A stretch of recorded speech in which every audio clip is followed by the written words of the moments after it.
John Yakuza, the man, the myth, the golfer. No matter what game this man is in, it's usually guaranteed that he's gonna be busted as hell. Here's the thing though, there's a version of Kiryu that I think stands above the rest, at least gameplay wise. You're free to argue my take on this. It's probably not even a hot take at all actually, but I believe that Yakuza 5 Kiryu is the most broken version of the character to date. Now before I get into why I think this, let me explain my line of thinking that led me to this conclusion. Basically, I was just curious to know what was the strongest version of Kiryu when it comes to gameplay, primarily handling mini bosses and bosses, with his ability to handle group fights being secondary. This curiosity led me to the following games: Yakuza 0, Kiwami, Kiwami 2, 3, 4, 5, and 6.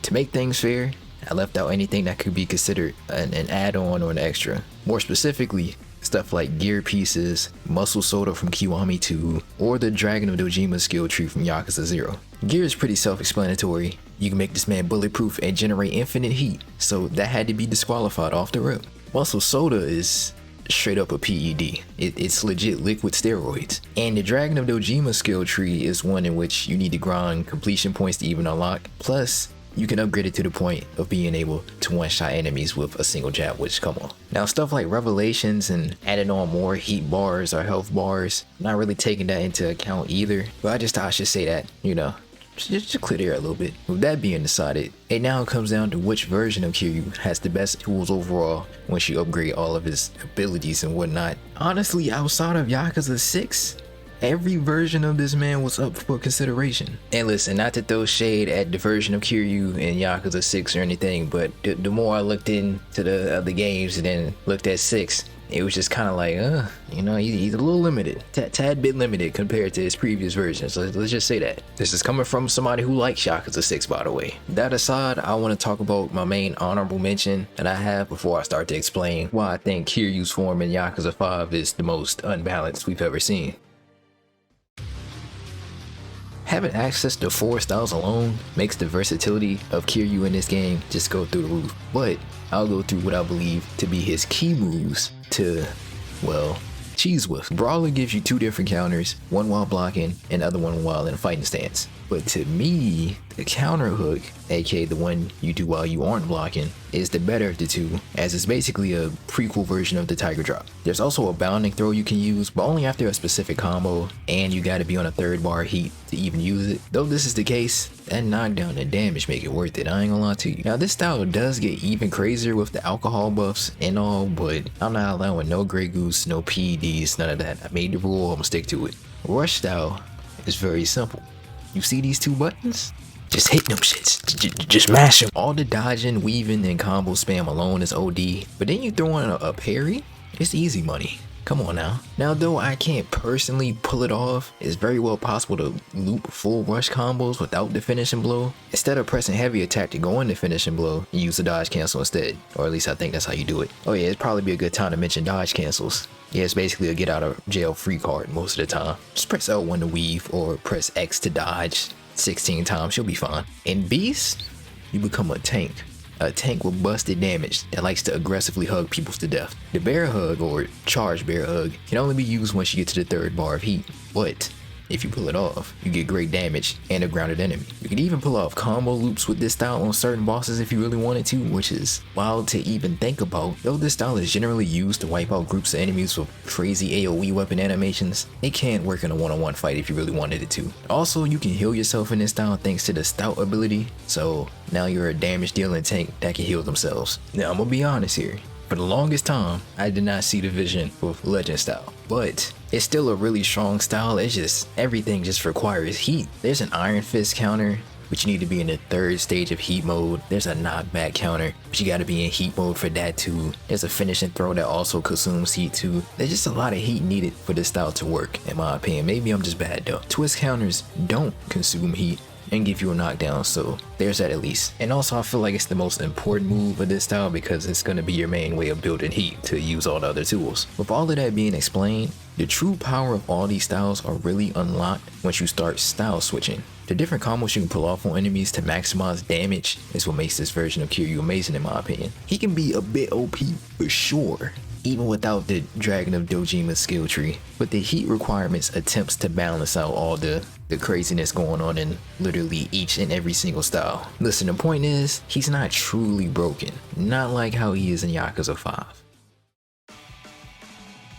Going from 4 different combat styles to just one sounds crazy at first, but just this one style is all you need. Though technically speaking, this game came before 0, so really you'd be going from 1 style to 4. But like, if you're playing this in chronological order from 0 to 5. In terms of tools, he's got a couple good ones, you know, nothing too crazy. You know, stuff like a tiger drop that does stupid amounts of damage, a Komaki parry that leaves the opponent completely stunned for 87 years, the ability to pick up enemies from the ground and slam them, combo cancels, good evasion. He's a Swiss Army knife with good damage. Now, before I get to the singular move that I feel like breaks the balance of this version of Kiryu just completely, I want to start talking about a very good but not necessarily broken special ability that Kiryu has in this game. Dragon Spirit is a type of mode that can only be activated once you're in heat mode. The more heat you have, the longer this mode lasts. It's one thing that you turn into a battle shonen MC and gain the ability to move to enemies at light speed, but it's another thing that you become completely invincible during this mode.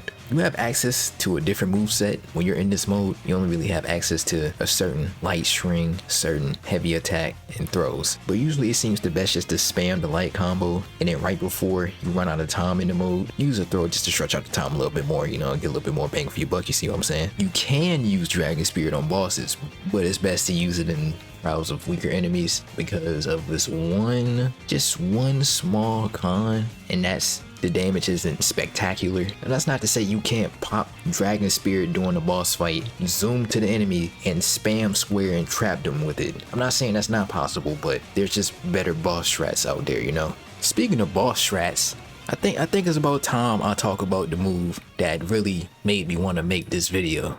Bounding throws. These are typically in most of the Yakuza games, but they usually require heat to do. This makes it so that things are balanced. Well, Yakuza 5 bounding throws don't consume heat, so you know, there goes that balance. You can just do them whenever you want. Now, I'm not complaining. While this is fun, the balancing is very questionable because when you can do bounding throws whenever you want, this leads to throw loops. Throw loops that work on most enemies in the game, including mini bosses and bosses. If you've ever seen a no damage run for this game, you probably recognize what's going on your screen right now. After you knock an opponent down, you can basically whiff most of a rush combo into a bounding throw if you time it correctly. The most commonly used one is light, heavy grab, and it doesn't really matter if the lights connect, it just more so matters if the heavy attack lands as soon as the enemy gets up. Because as soon as that heavy attack grazes that enemy's hitbox and you press grab, that is a free bounding throw, and you just rearranged their entire spinal structure. Now repeat that over and over again until you build up enough heat for a heat action, or you can just keep doing this until the fight ends. It's really up to you. So it doesn't use resources, it's consistent damage, it builds heat, it traps your opponent, and you can use said heat to use a unique heat action to help optimize your damage in the fight and help it end quicker. All for them to once again fall back down on the ground to repeat the same process. Yes, a GG. Overall, this is definitely one of the best versions of Kiryu you can play as, in my opinion. Adding on Dragon Spirit and meterless bounding throws on top of, you know, the normal shenanigans such as tiger drops and Komaki parries, the man is unbalanced. And if you ask me, he low-key one of the funnest versions of Kiryu to play just because he's so OD. No matter how many style switches, bounding combos, or evasion loops a certain version of Kiryu has, none of them are as unbalanced as he is in Yakuza 5 to me. Now, I didn't go into detail regarding pretty much any other game outside of 5 and 0 because honestly I didn't see any of those games competing with meterless bounding throws and invincibility mode. I wanted to talk about Kiwami and his style switching capabilities because although I feel like it nerfs Brawler, Beast, and Rush just a tad bit just to make Dragon style that much better, which I mean it's a fair trade-off because that style go crazy in that game. There's also modes that you can activate as well, such as Time for Godspeed or Time for Destruction, but I held off. I kind of just want to give like one example to get straight to the point, you know, just my runner-up, and then, you know, who I thought was the most broken. But I will say I do want to talk about and experiment with said modes in a video. Anywho, hope you enjoyed me rambling about styles in Yakuza at a smooth 10:52 p.m.